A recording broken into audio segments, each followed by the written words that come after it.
Hello, everybody. Welcome to Powering Possibilities, powered by Zoho. And we're here with Sapna Ji and Sapna Punjabi. She's a culinary wellness specialist, registered dietitian, and Ayurvedic practitioner, and also the founder of beSPICED, a brand rooted in the healing wisdom of Indian home cooking.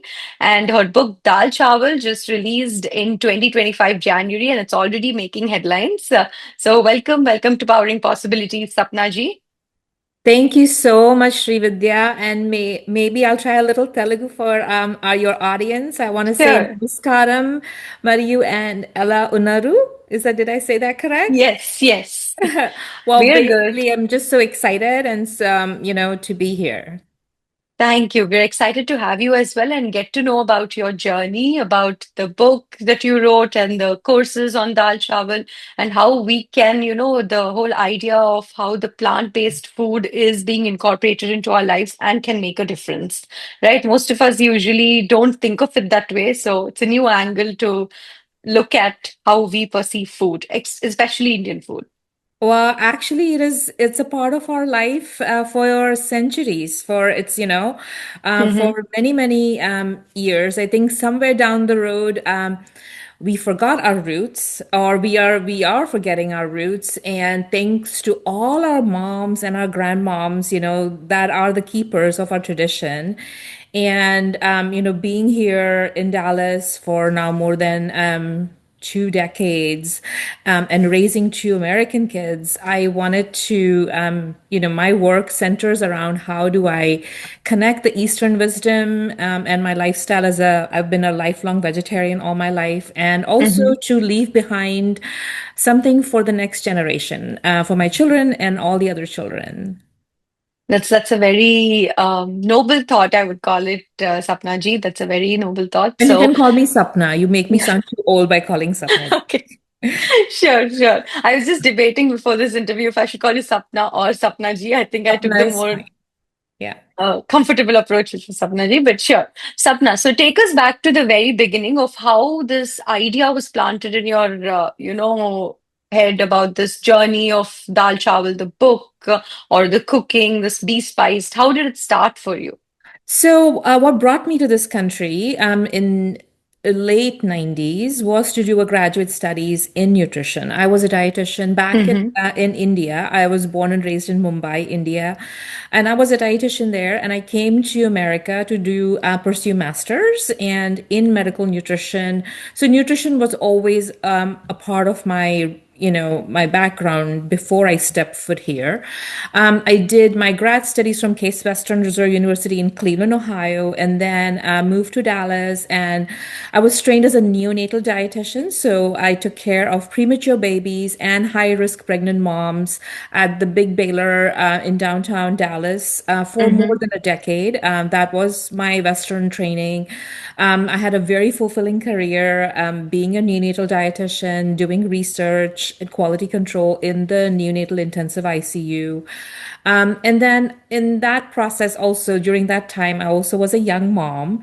My kids were little, and it was just something. I was born. My dad was an entrepreneur back in Mumbai, so that entrepreneurial gene was kind of evolving, and I took a leap of faith, and I left at my very prime, position at Baylor, and I decided to open doors of my home to teach people how to cook.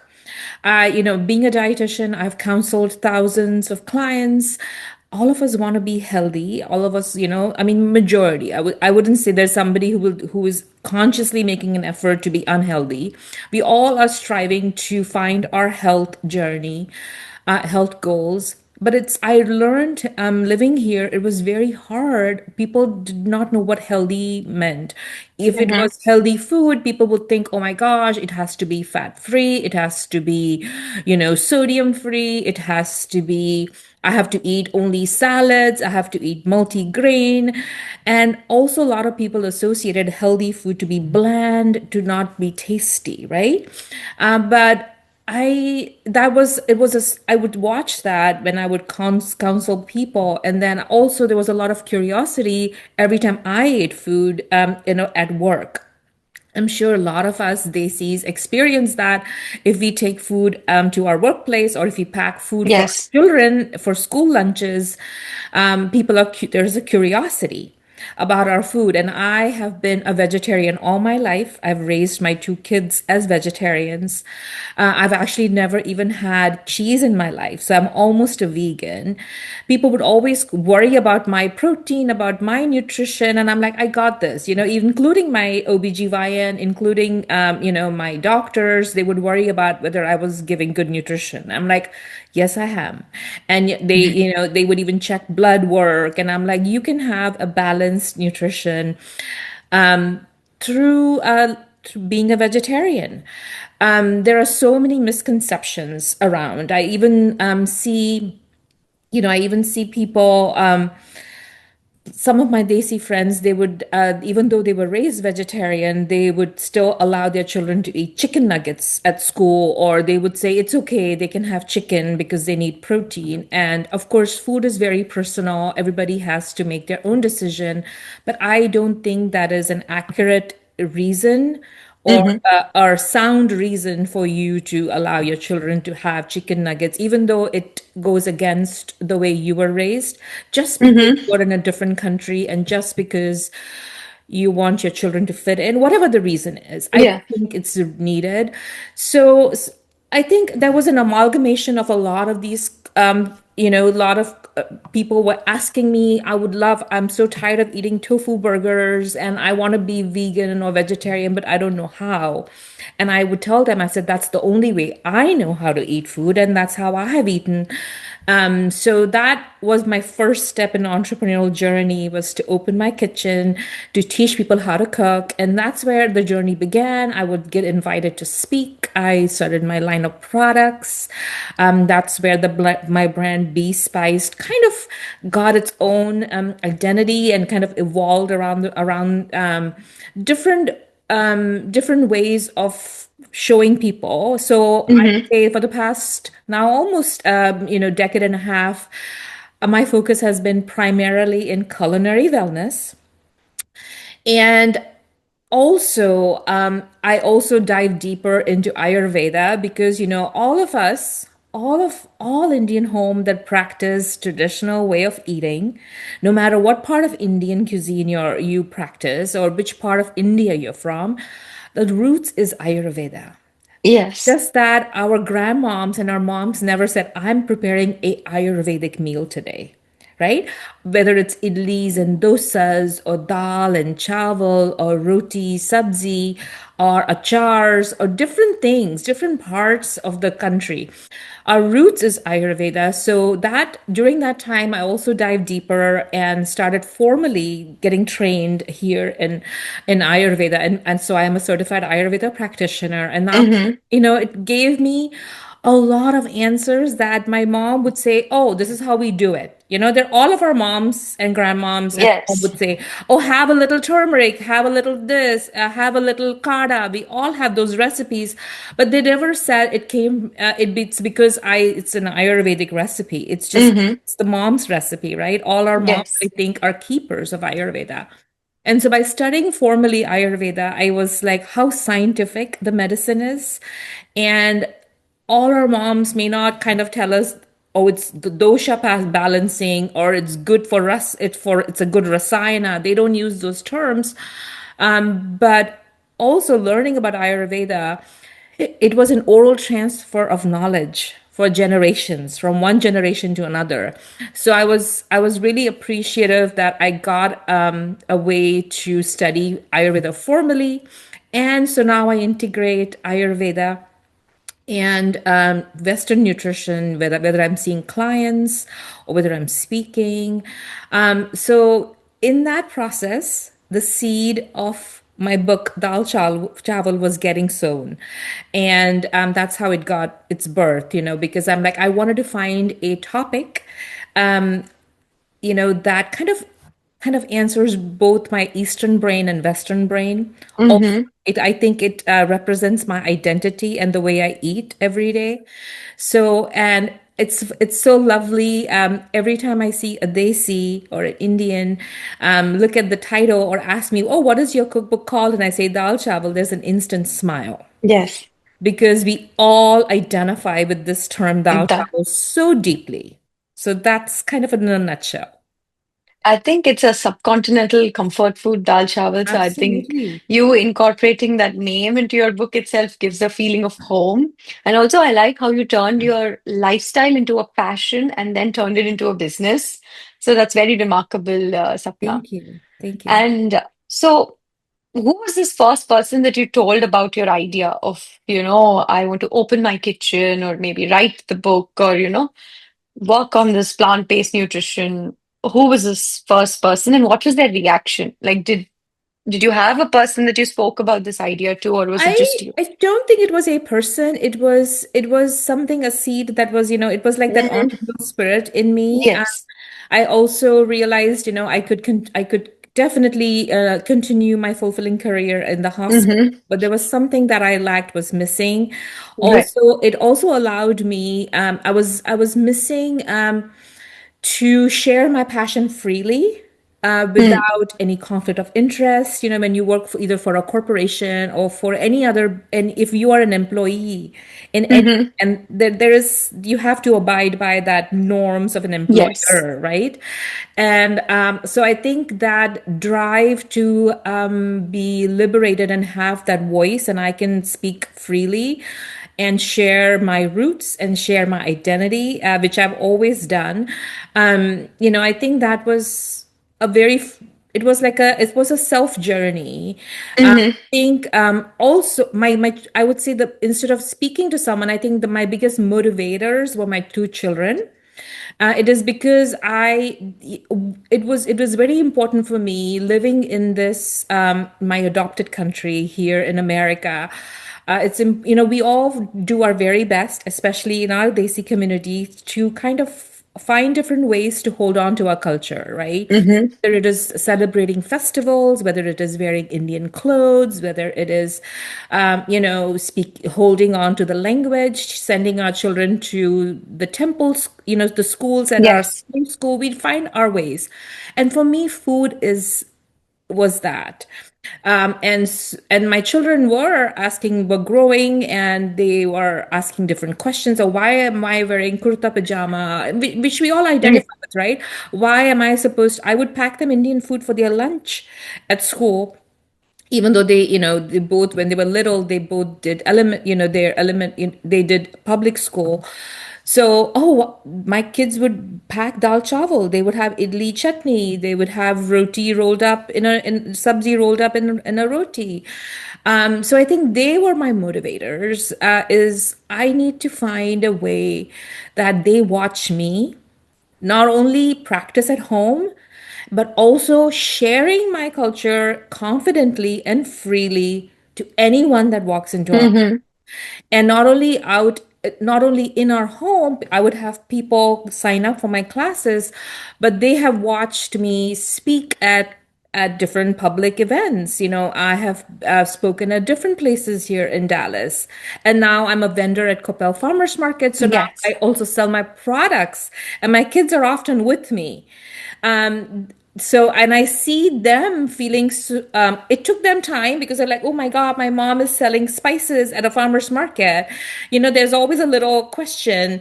But I see them now speaking about the products, and they said, this is why you should be eating this. And it's so effortless. Now my son is in college, and he's like, Mom, I need to take your turmeric spice, or can you send me this? And because I need that because of the allergies coming up. Or so I feel like, I think it's important for us to be comfortable in our skin. And they were my motivators, and I wanted them to Hmm. see, and also see how I celebrated effortlessly without any hesitation.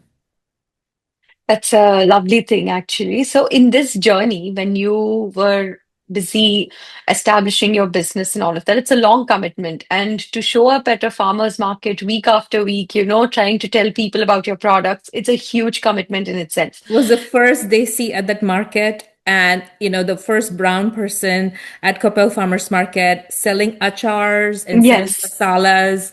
And I have to tell you, it was a journey.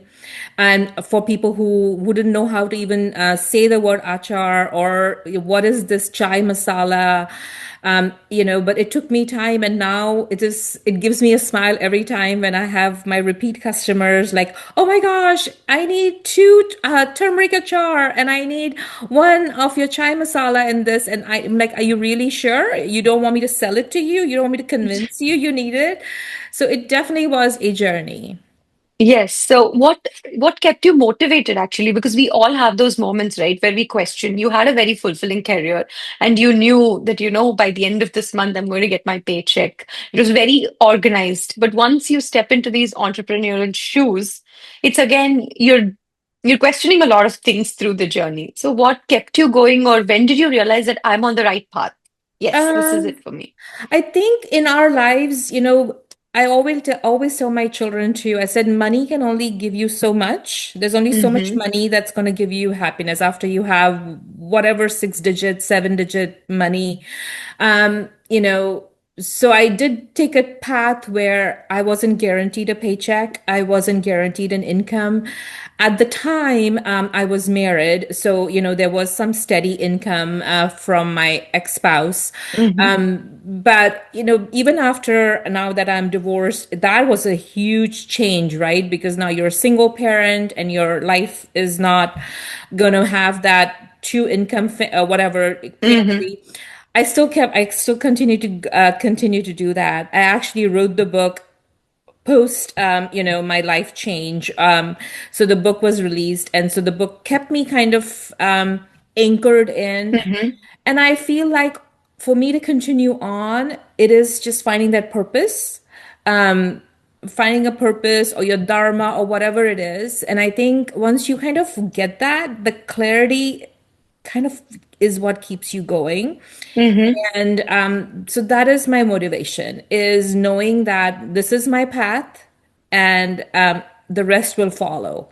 Whether it is fame, whether it is money, whether it is, recognition, is just finding your path and finding your purpose. So, Mm-hmm. so I'm pretty clear, like, this is what it is. That's a beautiful. I think you're confident in the fact that yes, this is my path, and that's what keeps your journey so strong and going so strong as well. So, the next question I have for you is: how did you, when you started your journey, validate that there was a need for this in the market of what you were doing, the selling the spices, or writing the book or the cookbook? Because generally, as I would say about our society, like you said in the beginning, right? We don't talk in Ayurvedic terms, although we eventually realize that it is what we need. How did you convince people about that, or how did you find that there was a need for people to know about this? So as I shared, every time I would open my dabba, my lunchbox, I would be in a boardroom or in a conference Mm-hmm. room with my dietitian colleagues who would have their healthy salads or frozen meals, or whatever they were eating, and I would always have. There's only so many salads I can enjoy every day, so I would, get my lunchbox and make sure. Also, you have to remember, it has taken time. There's still so much of education needed. My biggest pet peeve is when you say you're a vegetarian, they'll point you to the salad bar. And I'm like, well, vegetarians eat more than vegetables. First of Mm-hmm. all, we need our protein, and we need equal amounts of protein. So that conversation always happened from the day I landed on this land, right? As a Mm-hmm. vegetarian, whether I was a where I was as a student, as a very poor international student, trying to figure out my meals on campus. And again, remember in the late 90s and what it is today, the access to good vegetarian meals, the access to good vegetarian grocery stores was not as Yes. as we are. If Easy. if the Yeah. audience is in Dallas, it's very different lifestyle here than in a small, not Cleveland is not small, but small Indian population there, at least Mm-hmm. at the time. I'm hoping that it's more. It wasn't as diverse. So it was a journey for sure. Doing that. And what that's what kept me going is as I said, is kind of showing people the different ways that our food is different, our culture is different, and yeah, that's what kind of was important for me. Kind of, that curiosity was always present, and whether it was at work, whether it was in my kids' school, Mm-hmm. I also started getting involved, being a volunteer at my children's school, and seeing that lack of diversity that was there. And I think now it's different. It wasn't the case 10 years ago, 15 years ago. So I think that's what kept me going. Okay. So the other aspect is, when you are an entrepreneur or when you're doing things on your own, there's a huge financial risk or financial burden that you're taking on yourself that, you have to raise capital for this or, raise the money for this so that to make those spices, to sell them out or, to advertise, to market. Where did you get all this or how did you manage to navigate these resources, get these resources? So, I mean, it was not a sudden decision to leave my work, right? It was a Mm-hmm. definitely a planning. So there was a buffer there, and and then most of the products that I make here in Texas, you're able to do some business from home. So right now since I kind of do multiple different things, just not products, that is what requires some kind of capital that comes from my other avenues of work, whether it's Mm-hmm. speaking, whether it is writing a book, whether it is doing seeing clients or patients, and that kind of supports me having those products. And the products did not come; it was not actually a planned thing. I actually was inspired by my clients and by my audience.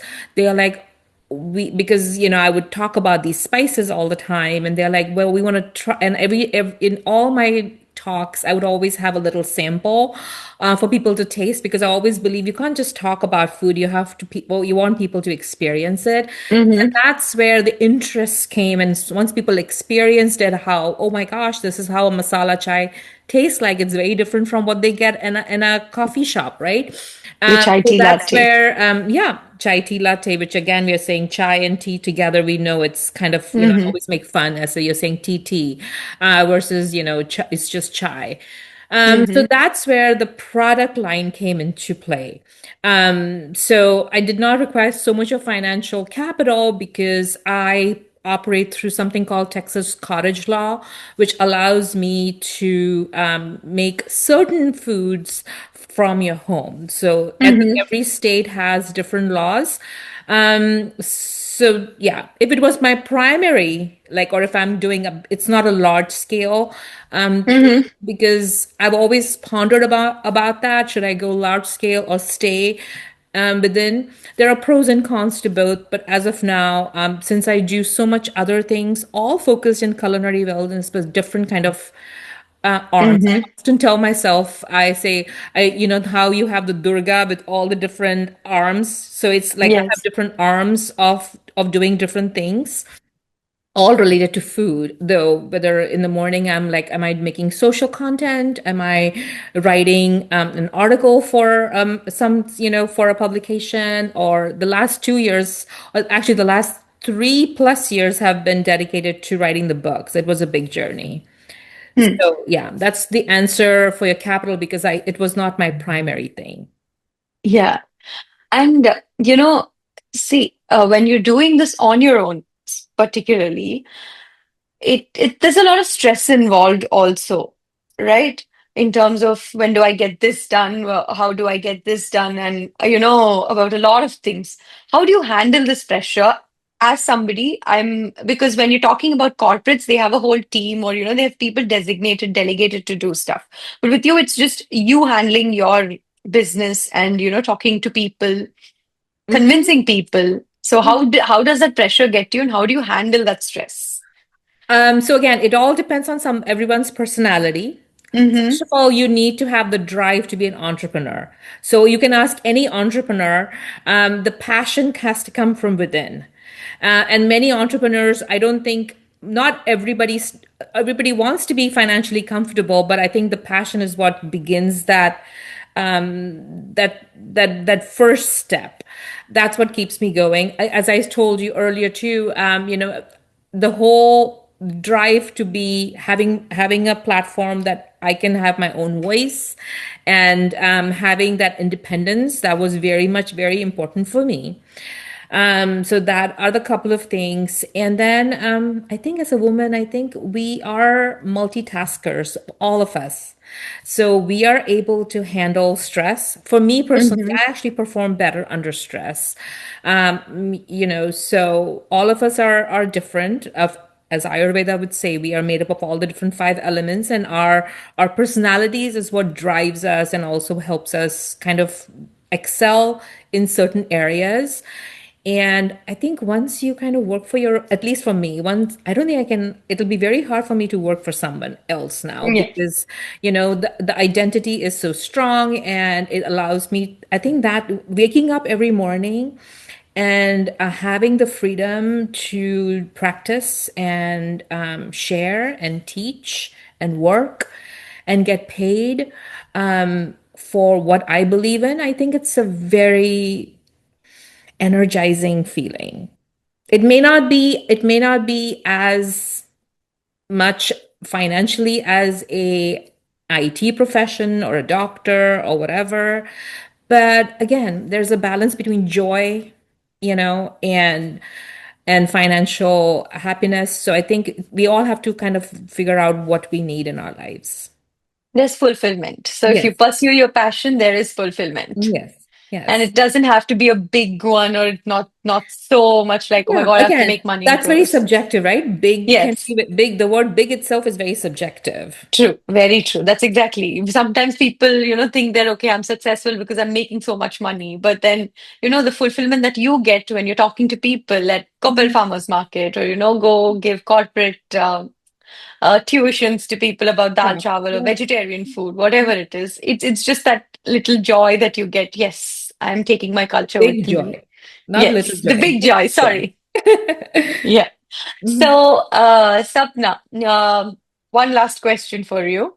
Mm. Before we get into our Zoho game spotlight, Oh, rapid okay. fire.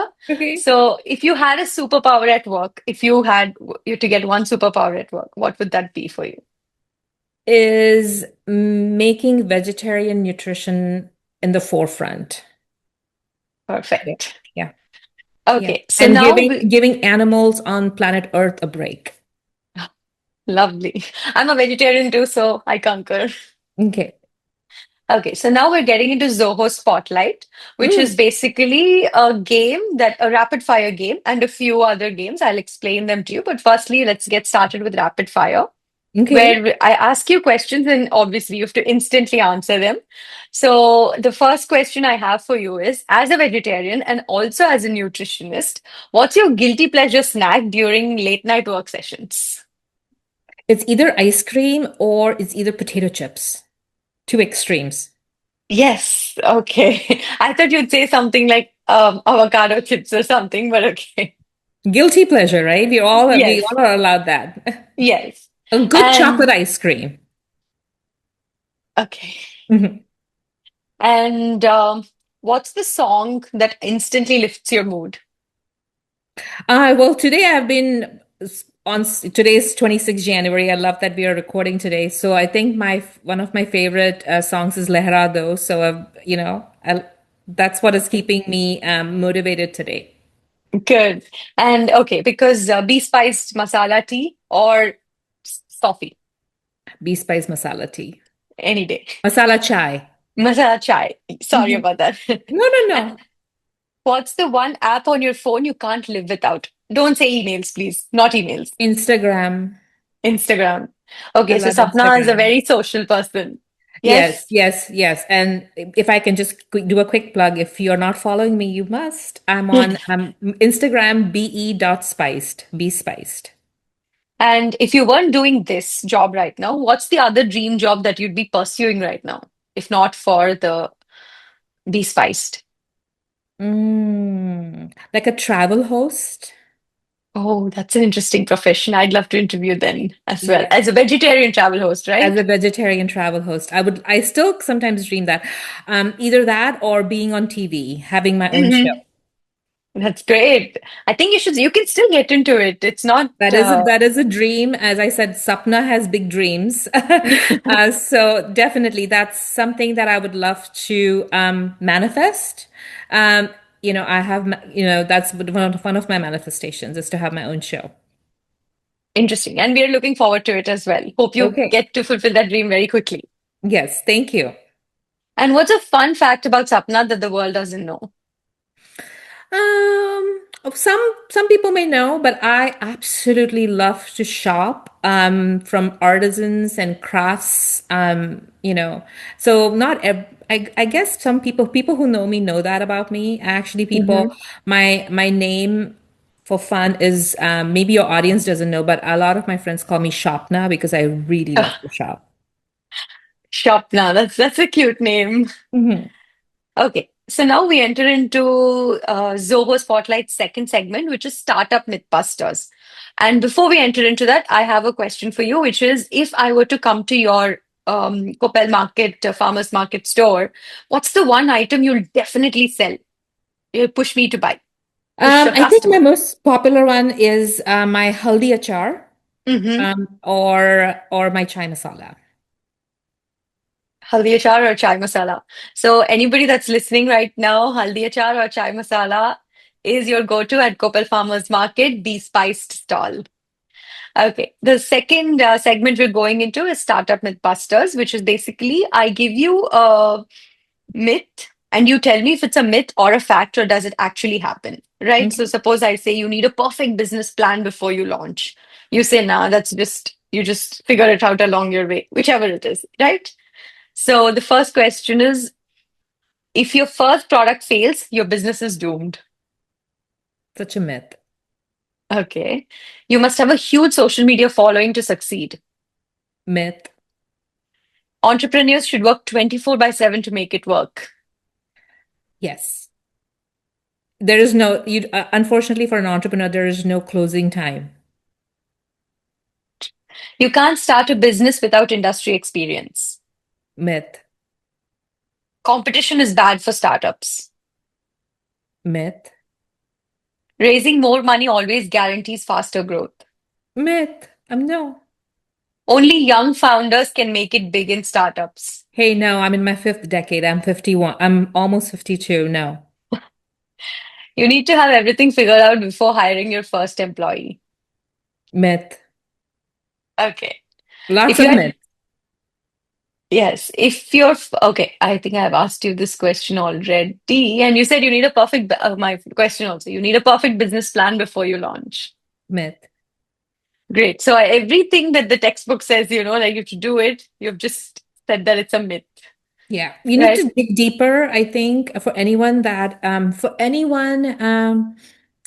has a dream, has a wish. I think you have to do it. Just Hmm. take that first step. A lot of us overthink. A lot of us have all these different worries about questions. Log kya kahenge? What is the world gonna say? What is the society gonna say? What are my friends gonna think of me? Um, you just have to dig deep. Also remember, you only have one life. I mean, just one life, and it's fleeting. It's leaving you. If not now, then when?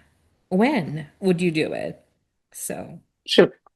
Thank you, Sapna. Thanks for this conversation with us. What I really take away from this conversation is that wellness doesn't have to be complicated. You can just find it in a simple bowl of dal chawal and, be healthy and be happy as well. absolutely. Well, it was such a delight to talk to you, and I'm really excited for this interview to be shared with your audience. Really happy for that, and thank you so much for inviting me. Thank you. Thank you. And I had written down a conclusion for you actually after reading your story. So I just want to read that for you. Oh, okay. I mean, say it out to you, not read it, say it out to you. So, Sapna reminds us that a simple pot of dal and rice just isn't food, it's memory, balance, and everyday care. Whether it's through her cookbook, Dal Chawal, her work with beSPICED, or the way she shows up for the community, she's helping people slow down and reconnect with food as nourishment and not noise. Sapna, about Dal Chawal, the book, that made so much headlines with the Hindu, the D magazine. So tell us, why should anyone one buy that book? And what is there for us as readers that we are expecting from Dal Chawal? And Thank where you so can we get it? Yes, yes. Thank you so much for that question. So I think dal chawal, every home, whether you're desi or non-desi, should have dal chawal. This book was written for anyone that is seeking in recipes that are planned forward. Also, dal chawal happens. All the recipes happen to not only be vegetarian but also they are gluten free. And a lot of I love when my Indian, people from the Indian diaspora are buying it and leaving reviews on Amazon. It really warms my heart because I wrote this book both for my mother and for my children. I Mm-hmm. wanted the book to have an authentic voice. So every recipe, is there's authentic name. It's not like a lentil stew. It is a khati miti Gujarati dal, or it is akki roti, or whether it is bhuga chawal and sai bhaji. So that there are recipes from different regions of India. The chapters are laid out by not by menu categories, but by the type of dal. So I also wanted people not the one question I often would get, people would get overwhelmed when especially from the non-Indian population, they will say, we love Indian food, but we cannot cook it because it's so many spices and so many Mm-hmm. ingredients. And that's why I wrote the book. So the chapters are by the type of dal. So there's a chapter on mung dal, there's a chapter on urad dal, there's a chapter on chana dal. So I want people to invest in one bag of dal and explore the possibilities that bag of dal holds. Mm-hmm. For my so I also, as I said, I wrote this book for my children. I wanted that dal to be cool and inviting and easy for the next generation. So every recipe has tips. So like the first recipe, I tell people, the first recipe, if you can cook pasta, you can make that dal. So that's how I tell my children too. And that particular dal is sukha moong dal. I grew up eating with roti, but in the tips section, I said it can be a filling for your taco nights with some guacamole and some pico. Mm-hmm. So I for each recipe, I have these little tips on how do you change it. And one of the other important or differentiator for my book is every recipe has an Ayurveda notes, and I really Mm-hmm. love that people who know about Ayurveda, also people from the Indian diaspora, they are very grateful to have those little information. So it's like, oh, why?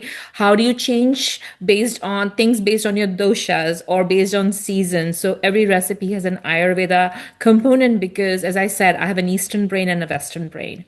So I would really, really love for everyone to purchase the book. If you are in Dallas, actually, India Bazaar grocery stores stocks my book. It's actually their first book that they've ever kept in the grocery store. So I'm really honored for that partnership and for their support of India Bazaar. So you can get it at any store. Of course, you can get it online. And even if wherever you purchase the book from, it would mean the world to me if you can please leave a review on Amazon or Barnes and Noble or wherever you want to leave a review. I would really, really, that would be the best way to support me, my book, and for everyone to know about the book. Perfect. Thank you so much. And we urge our listeners, Andaru Konukondi book, India Bazaar lo available undi. And yes, do leave a review and you can leave it on Be Spiced as well. Yeah. So Oh, thank you, Sapna, for being a part of Powering Possibilities with Zoho. Yes, perfect. Thank you so much, Sapna. Thanks for the interview and hope you have a great rest of the day. Thank you thank so you. much. Thank you. Yes. Bye, Srividya. Take care. Bye.